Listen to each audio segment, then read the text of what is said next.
اب اس میں دلچسپ بات یہ ہے کہ وہ لوگ جو وہاں جا کے گواہی دے رہے ہوں گے کہ ہم ہمسائے ہیں ان کے، اب اگر ان ہمسایوں سے بھی ریکارڈ مانگا جائے، اچھا آپ اپنی ملکیت کا ثبوت لے آئیں، تو وہ بھی آپ ہی کی طرح ادھر فارغ بیٹھے ہوں گے، کیونکہ ثبوت ان کے پاس بھی کوئی نہیں ہوگا، کیونکہ ذکر کیا کہ یہ جو آبادی دے ہے اس کا کوئی ثبوت کسی کے پاس پراپرلی نہیں ہے، سوائے، اس میں امپورٹنٹ بات یہ ہے کہ سوائے ان لوگوں کے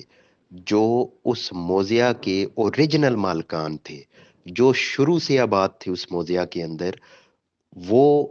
اس موضع کی زمینوں کے بھی مالک ہیں، وہ اس کی شاملات کے بھی مالک ہیں، اور وہ آبادی دے اس کے بھی مالک ہیں۔ ان کے پاس ایٹ لیسٹ یہ ثبوت ہوتا ہے کہ وہ آ کے ثابت کرتے ہیں کہ جناب ہم اس موضع کی شاملات کے مالک ہیں، اور یہ جو آبادی دے ہے یہ بھی شاملات میں ہی کاؤنٹ ہوتی ہے، تو وہ آ کے بتاتے ہیں کہ جی اس آبادی دے کے ہم وارثان ہیں، تو اگر ہم یہ بتا رہے ہیں کہ اس کے اندر ہمارا مکان ہے، تو ہمارے پاس یہ ٹھوس ثبوت موجود ہے کہ ہم اس موضع کی شاملات کے مالک ہیں۔ ان کے لیے کمپیریٹیولی آسان ہو جاتا ہے اپنا کیس ثابت کرنا، لیکن وہ لوگ کہ جنہوں نے آبادی دے کے اندر ان کے بڑوں نے آج سے 50 سال پہلے، 70 سال، 80 سال پہلے کوئی مکان خریدا ہوتا ہے، صرف پیسے دیے ہوتے ہیں، رجسٹری نہیں کوئی کروائی ہوتی، تو ان کے لیے بعد میں یہ بڑے مسائل بنتے ہیں۔ تو جناب اس میں یہ ہے کہ آپ عدالت سے جب وہ لیگل ایئرشپ سرٹیفکیٹ آپ کو مل جاتا ہے، تو وہ سرٹیفکیٹ ہے جو اس بات کا آپ کے پاس ثبوت ہوگا کہ اب یہ مکان یہ ان لوگوں کا ہے جو وہ وارثان تھے، اس کی بنیاد پہ پھر آگے جا کے آپ اس کو سیل بھی کر سکتے ہیں۔ تو ابھی یہ جو دونوں لوگوں کے سوال ہیں، تو پہلے جنہوں نے بتایا کہ ان کے انکل کی ڈیتھ ہو گئی ہے، تو انہیں بھی جا کے یہ لیگل ایئرشپ سرٹیفکیٹ لینا پڑے گا، اور جو دوسرے ہیں انہیں بھی جا کے پہلے تو پراپرٹی کی اونرشپ، یا سیکنڈلی آپ جائیں گے پارٹیشن کے لیے، آپ کہیں گے کہ یہ پراپرٹی میرے والد اور میرے چچا کی برابر تھی، والد صاحب کی ڈیتھ ہو گئی ہے تو یہ پراپرٹی ہمیں ملنی چاہیے، تو وہ اربن اموویبل پراپرٹی ایکٹ کی جو پارٹیشن ہے، 2012 میں ایکٹ آیا، تو یہ اس کے تحت پارٹیشن ہوگی۔ لیکن اس میں بھی آپ کے لیے سب سے بڑا مسئلہ پہلے یہی آ جائے گا کہ آپ ثابت کریں کہ آپ اس کے مالک ہیں، تو وہ ثابت کرنے کے لیے پھر آپ کو وہی بجلی کے بل اور ہمسایوں کی گواہیاں یہ آپ کو درکار ہوں گی۔ عدالت کو کنونس کرنا پڑے گا، اگر عدالت ان تمام ثبوتوں کے بعد بھی کنونس نہیں ہوتی، تو پھر یہ مطلب یہ آپ ہی کے اوپر ہے، آپ ہی کی رسپانسبلٹی ہے کہ عدالت کو قائل کرنا۔ عمومی طور پہ عدالتیں ان باتوں یا یہ ثبوت جب آپ پیش کرتے ہیں تو وہ آپ کا موقف تسلیم کر لیتی ہیں۔ ویسے میں یہاں آپ کو یہ بتا دوں کہ یہ بڑا گرے ایریا ہے، کہ اس میں بلیک اینڈ وائٹ بات نہیں ہے کہ آپ ایک یہ ورژن آپ کو میں دے رہا ہوں، آپ 3 مختلف وکلاء سے 5 مختلف وکلاء کے پاس جا کے بیٹھیں گے تو آپ کو اس سے تھوڑا تھوڑا ڈفرینٹ ورژن بھی آپ کے سامنے آ جائے گا۔ اس کی میں مثال آپ کو یہ دیتا ہوں کہ جو وارثان ڈکلیئر کرنے ہوتے ہیں، کہ ایک شخص جب فوت ہو گیا تو اس کے نام پہ جب پراپرٹی اس کے بچوں کے نام جانی ہے،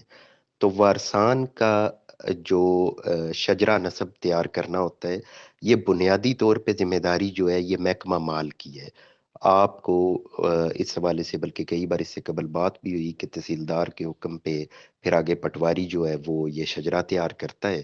تو جب بھی یہ بات ہو تو کہا جاتا ہے کہ یہ ڈومین، یہ ثوابدید، یہ محکمہ مال کی ہے کہ یہ بتانا کہ اس شخص کے وارثان کون ہیں۔ تو اگر آپ کی جو دوسری پراپرٹی ہے جس کا ریکارڈ محکمہ مال کے پاس ہوتا ہے، آپ اگر اس کے حوالے سے عدالت کا کوئی سرٹیفکیٹ لے جائیں کہ جناب یہ شخص فوت ہوئے اور اس کے وارثان یہ ہیں، تو اس کی زرعی زمین وارثان میں منتقل کر دی جائے، تو وہ آگے سے انکار کر دیتے ہیں کہ یہ تو عدالت کا کام نہیں تھا وارثان بتانے کون ہے، یہ تو ہمارا کام تھا کہ چیک کرنا وارثان کون ہے، تو ہم نہیں مانتے اس کو۔ جبکہ دوسری طرف یہ ہے کہ عدالت کا کوئی بھی حکم ہو تو یہ ماننے کے پابند ہیں۔ اسی طریقے سے جو آبادی دے کے اندر مکان ہے، اس کو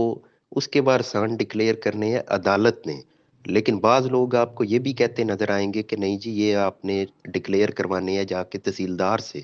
کہ تحصیلدار بتائے گا کیونکہ یہ تو کام ان کے وارثان کے حوالے سے بات کرنی۔ لیکن قانون یہی ہے کہ جو آبادی دے ہے اس کا کیونکہ اختیار ان کے پاس بالکل نہیں ہے، تحصیلدار وغیرہ کے پاس، لہٰذا اگر وہ اس حساب سے کوئی تیار کر کے بھی دیتے ہیں تو وہ بظاہر اللیگل ہے، کیونکہ ان کا تو اختیار ہی نہیں تھا کہ آبادی دے کے اندر وارثان وہ ڈکلیئر کریں۔ اب اس میں امپورٹنٹ یہی ہوتا ہے کہ لوگ جو سٹامپ وغیرہ پہ لے لیتے ہیں آبادی دے کے اندر موجود مکان کو، کہ 1200 کا سٹامپ لکھوا لیا کہ ہم اس کے مالک بن گئے ہیں،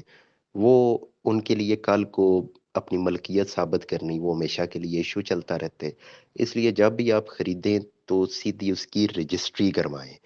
جب آپ کے پاس وہ رجسٹر ڈاکومنٹ ہو جائے گا، اور اس پہ یہ بات آپ ذہن میں فکس کر لیں کہ اس کا آپ نے حدود دربا وہ بہترین طریقے سے لکھنا ہے، کہ جب بھی آپ کا کل کو کبھی مسئلہ بنے تو آپ کی اس رجسٹری کو پڑھ کے سیدھا بندہ پہنچ جائے کہ یہ اس مکان کی رجسٹری ہوئی تھی۔ اس کی ریزن یہ ہے کہ جو یہ خسرہ آبادی ہوتی ہے، آبادی دے،